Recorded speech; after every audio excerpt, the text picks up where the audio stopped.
Fala pessoal, eu achei um artigo muito maneiro para compartilhar com vocês aqui. Ele é da Revista Brasileira de Medicina do Esporte e ele fala sobre creatina.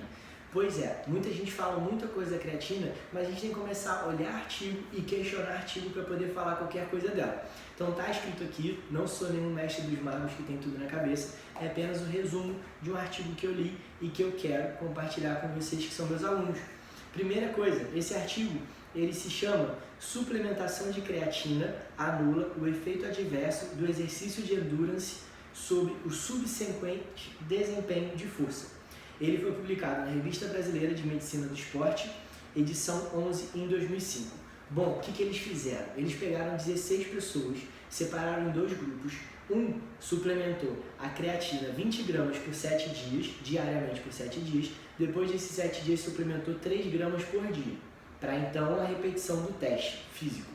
O outro grupo foi placebo, não tomou creatina e não sabia o que estava tomando.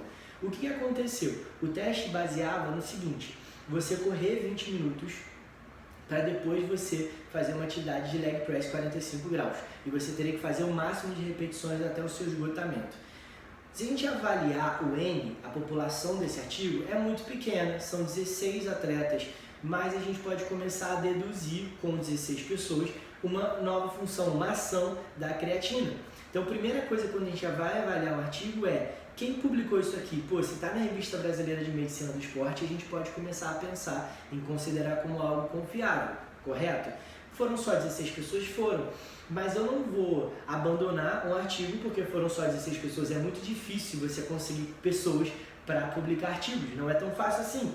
O que eu achei legal disso aqui é que o seguinte, depois de 20 minutos de corrida, o leg press ele foi prejudicado no grupo placebo.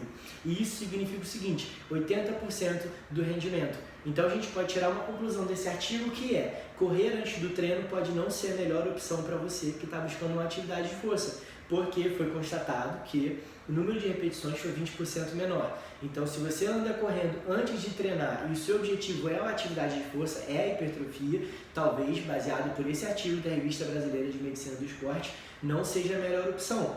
Uma outra coisa que a gente pode tirar desse artigo aqui, que foi bem interessante, é o seguinte: além da retenção hídrica, como a gente já sabe que ela faz uma retenção intramuscular para que ela tenha um desempenho de força, ela também pode agir como material de substrato energético para a ressíntese de ATP. Ou seja, a creatina que você está ingerindo, ela vai virar energia, ela vai ser material para o seu corpo, para a sua mitocôndria produzir energia.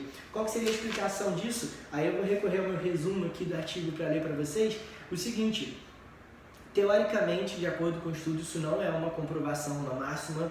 A gente pode dizer o seguinte, que você ter mais creatina, fosfato no seu substrato energético, no seu plasma sanguíneo circulante, olha só, provavelmente, isso é a conclusão, está escrito no artigo, o maior conteúdo de creatina fosfato induzido pela suplementação acelerou a síntese de ATP, servindo como substrato energético adicional. Foi exatamente o que eu tinha falado. Então, desse artigo a gente tira duas coisas, espero que seja muito útil, que isso seja muito útil para você. Primeira coisa, correr antes do treino, se o seu principal objetivo for hipertrofia, pode não ser a melhor opção. Se você tiver que correr antes do treino, você pode fazer uso da creatina para melhorar o seu desempenho de força, embora por este artigo não seja a melhor opção, e o que vai decidir a melhor opção é você com o seu paciente, ou você paciente com o seu profissional, que vão definir o que está funcionando melhor em você.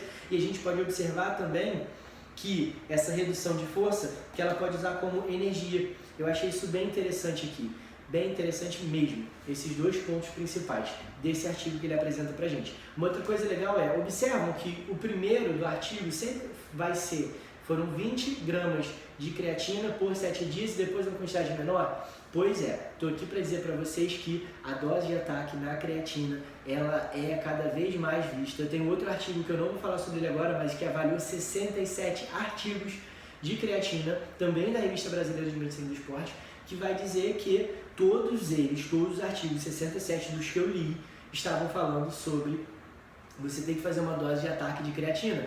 E essa dose geralmente vai ser 0,2 gramas por quilo por dia, tá beleza? Mas isso a gente vai questionando, vai discutindo nas próximas aulas. Hoje eu só queria apresentar para vocês esse artigo aqui, porque agora eu quero que a gente comece a discutir cientificamente sobre os suplementos, sobre os nutracêuticos e sobre o que a indústria estética tem oferecido pra gente. Fechou? Espero que vocês tenham gostado.